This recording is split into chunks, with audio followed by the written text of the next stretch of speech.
Hello, my name is Francis Schmidt. I'm a professor of art and animation at Bergen Community College. You probably know that already. And what I want to cover today in MODO is something called forward kinematics. Forward kinematics is a character animation technique. It's one of the earlier character animation techniques that is about how we put together objects that have more than one part and then animate them over time.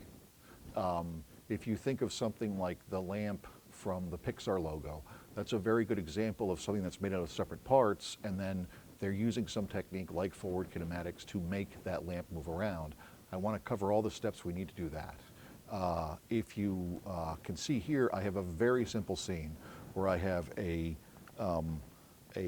bucket loader that's made out of about 7 or 8 primitives, nothing more. Note that each part that I want to move, I've named separately.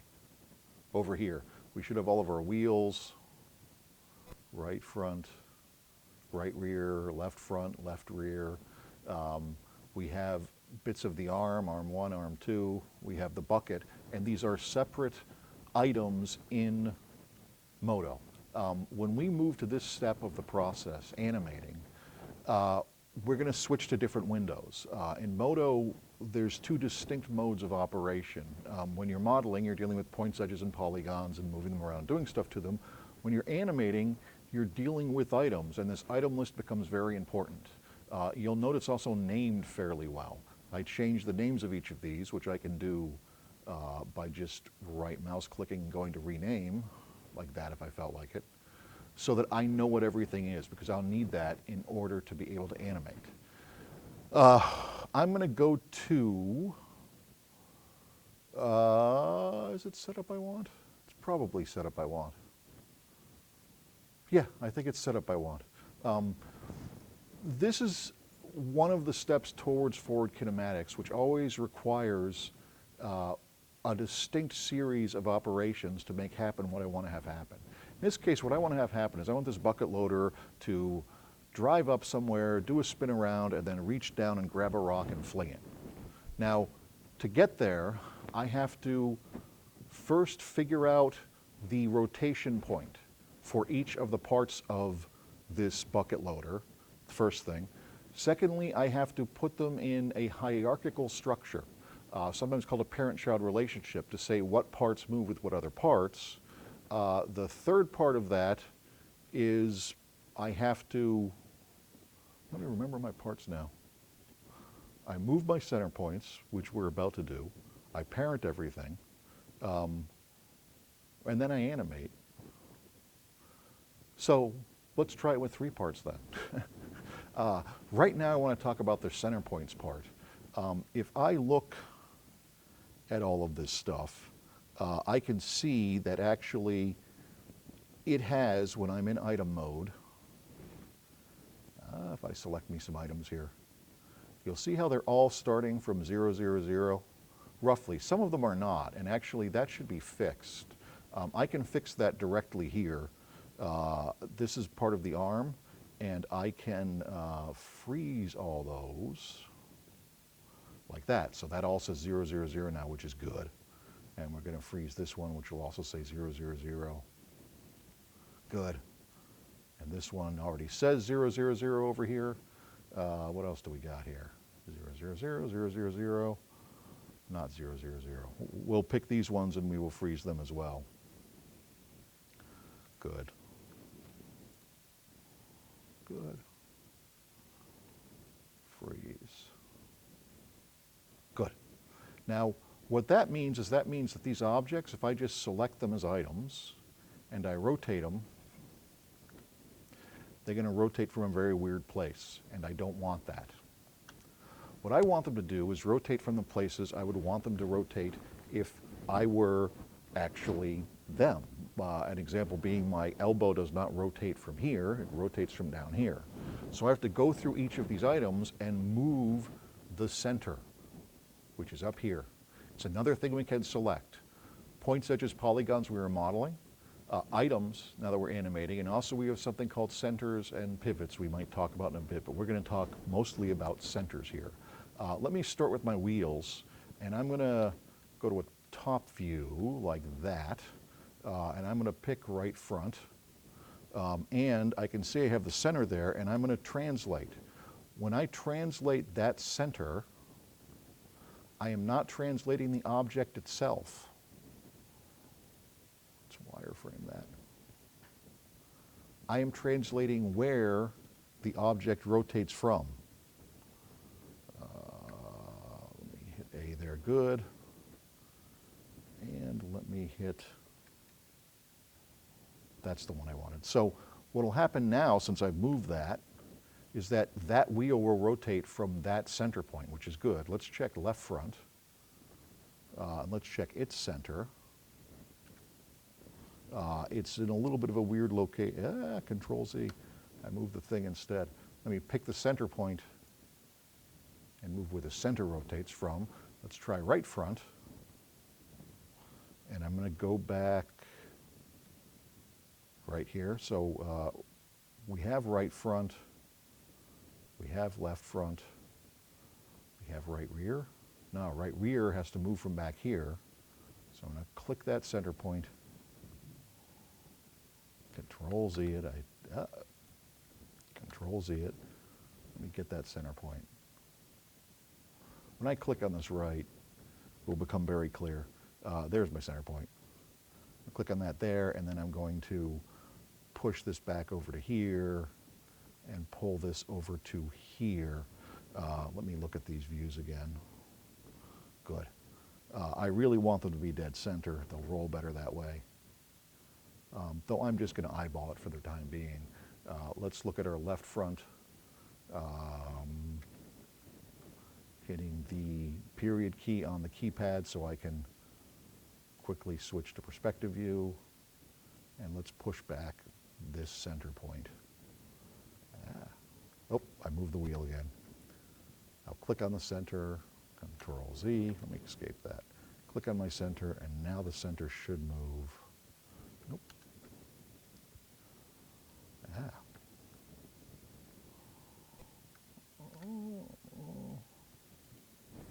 That looks like the center moving. Let me find out if I'm right. Yes. You see how when I move the center, the object doesn't move? Just the thing it's going to rotate around moves. I like that there. I like this here. Good. I'm going to say it's approximately right. I could actually enter the number values, which could make it more accurate. And I want to show you the reason I'm doing this is that if we go back to items now, and I select an item, and I rotate it,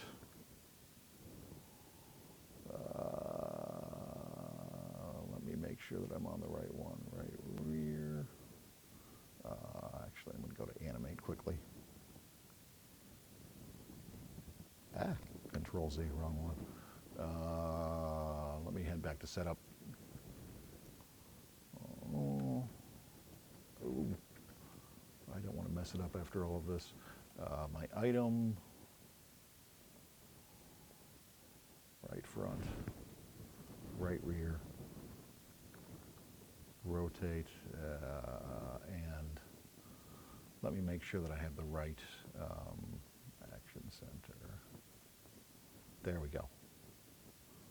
Now see that? That rotates like that. It's a little bit off axis, but I don't really mind that.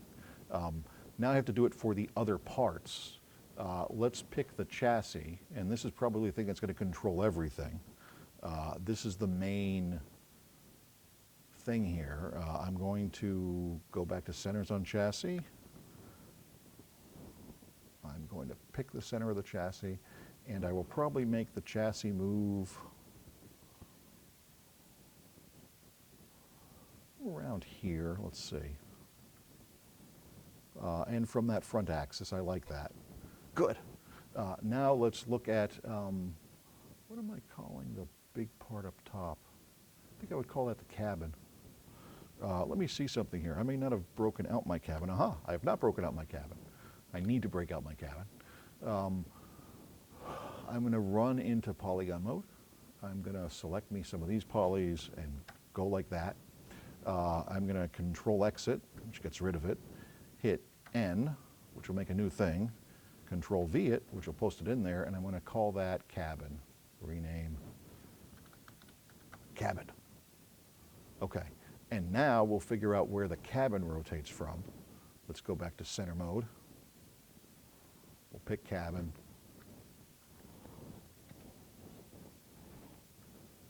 We want it to rotate from its dead center. Oh, somewhere like there, and let's check our right views, and up here, somewhere around there. Yes, I like that rotating from there. Good. Let's now pick the arm. Arm 1. And this is going to rotate from deep in there. Center, translate. Up like that there. Okay, and since we're in the right view, let me just double check to make sure that see, I thought my head-on view might have a problem. Put that right there in the middle of that. Now let's go to that right view again. We will pick arm 2, and we'll pick its center point, which is at 0, 0, 0 now, and is soon to be right in the middle of this joint where I want it to be.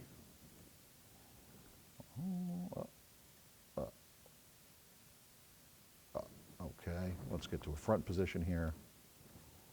Good. We'll pull this over like that. And let's get to the bucket. You know what I'll do? I'll start in this view like that. And then I'll go to the side view.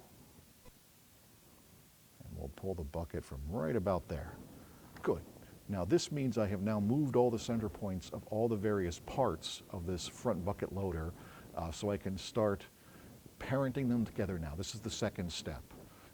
Well, technically modeling, and then we have the moving of the center points of the items, which I just did, the naming of them as well, and now we're going to go to the parenting. This is how we put them together into one structure, a hierarchical structure where if I move just the cabin, I want the arm to move with it, but I don't want the rest of it to move with it. This is oftentimes called a parent-child relationship.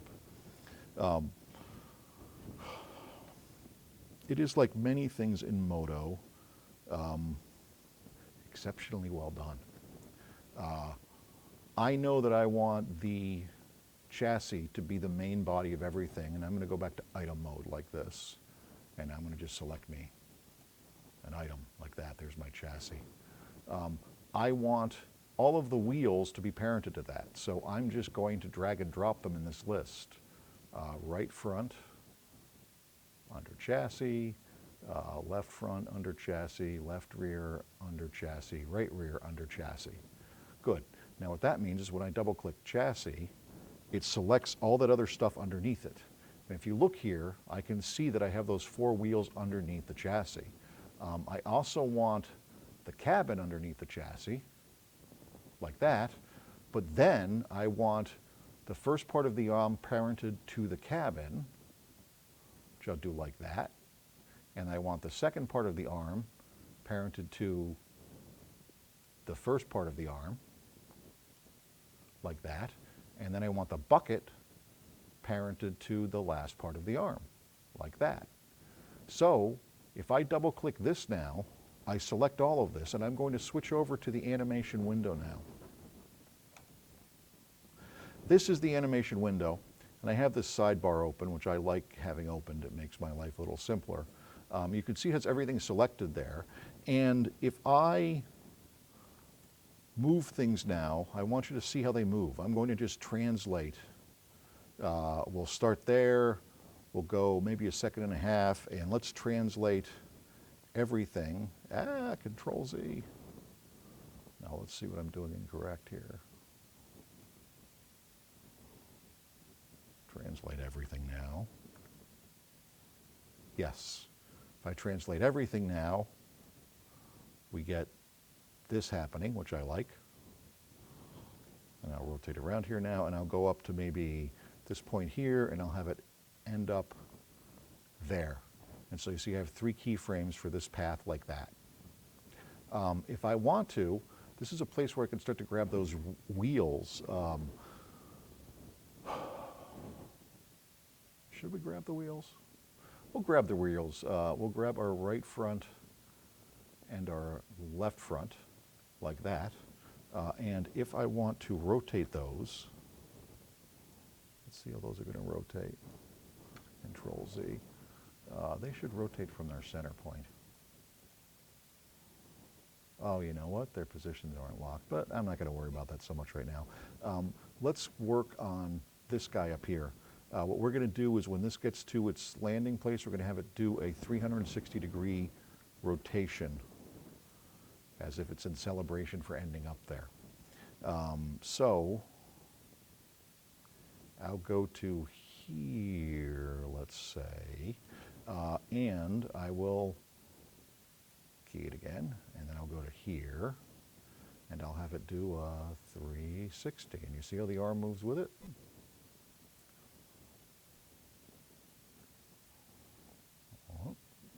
So now we have this going on. It comes up, it turns like that. I might even want to rotate this part, so why don't we do that while we're here? We'll start it out on the first frame, facing this way. We'll key that. Good. And then we'll have it, by the time it gets to here, let's key it to there and see how that looks. It comes in like this. And then we'll have it straighten out by the time it gets here. Like that. This is, by the way, the forward kinematic part. Kine is like K-I-N-E, like in cinema, and it just means motion. And matic is as an automatic. So it just means automatic motion, forward automatic motion.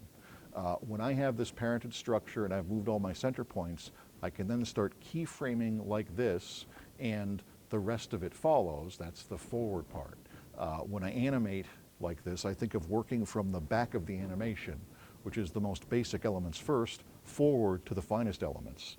The finest elements will be like putting the arm out and having the bucket and having it fling stuff places. Let me run back here and we'll see about that spin. Good, I like the spin like that. And now we'll have the arms start to lean down and get something. And you'll see I'm running out of frames, so let's add ourselves some more. Let's see, we'll go up to 480, working at 24 frames a second. Okay, good. And now we'll grab that arm. Maybe we should start, no, we'll grab the arm itself. We want the arm, after it comes to its full stop here, we're going to key its rotation, and then we'll key it scooping down, like that. Well, so that goes like that. And now we'll key the other part of the arm. It will start extending forward around the same time. I'll say roughly there. Let's key it. And I'll key it so it gets straight like that. So now we have this action happening. We can back it up and see we come in, we do one spin, I go down. Let's get our bucket. Let's back our bucket up to here. And I will key it there. Do the full rotation, but at the end of the full rotation we'll have it like this, ready to scoop. Comes in, it goes down, comes up like this, and by the time it's there, we want it to have scooped all the way up like that. Good. There we go. He's coming in, he goes around, boom, he scoops up something. And then the last step of that would be whipping it across the sky. We'll go out to maybe here, and I'm going to go back to this part of the arm. And let's have it pick up. We'll have it rest there for a second. And then by here, I'll have it like that. And we'll also get the other part. We'll get this part of the arm here. Let me key that.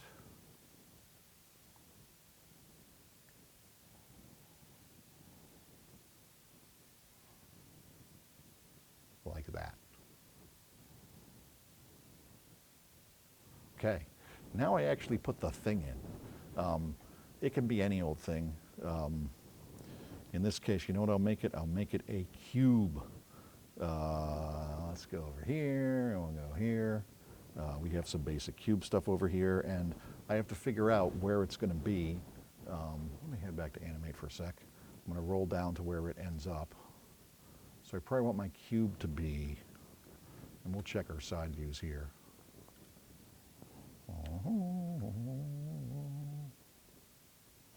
Oh, that is to dip down farther. Look at that. Unless my cube is up higher in the air.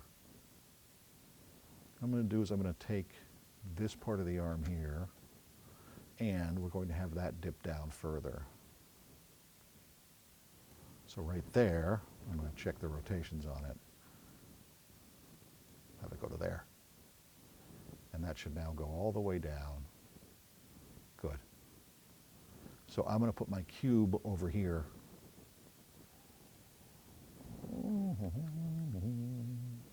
I know it's going to be about right where the bucket is. Let's use this work grid here. Boom. We'll make a little cube like that. Might even be too big, but I can quickly resize it.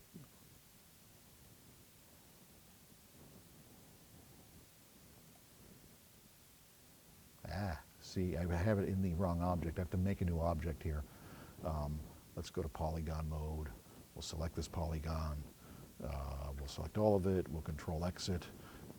And I will make, at the top up here, I'm going to make a new object, which we're going to call cube.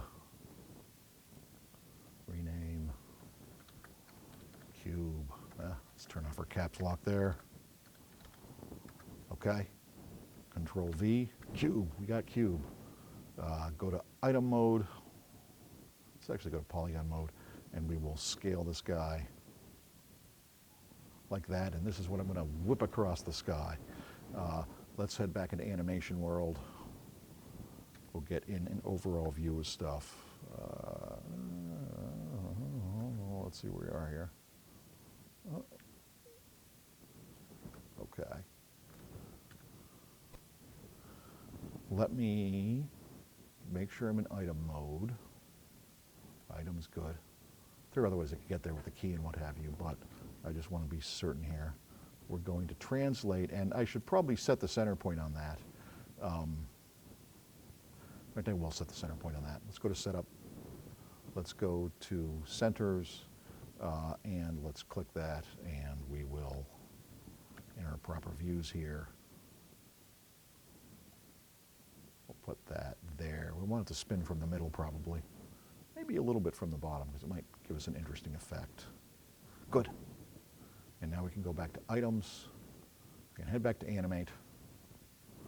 And let's see where we're landing. We're landing right there. So let's start this thing.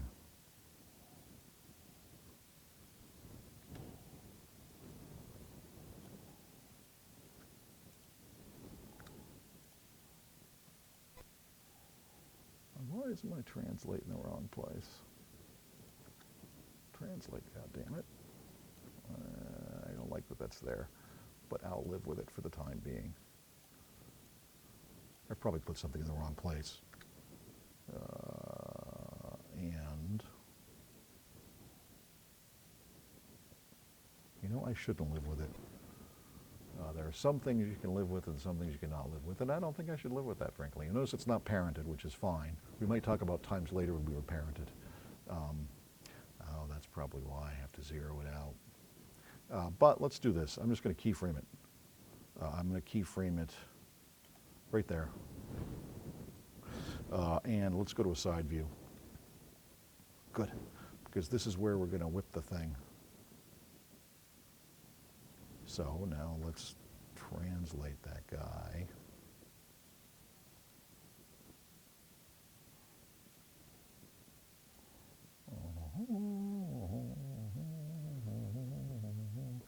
this is very down and dirty. I got no qualms with down and dirty. It's getting a little bit ahead there. I'll back that off a little. Good. And actually here, we'll reposition it just a tad like that.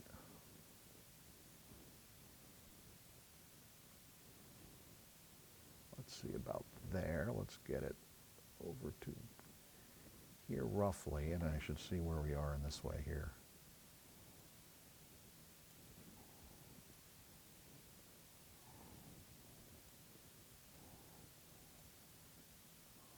Okay. And let's get to that side view. Side view again.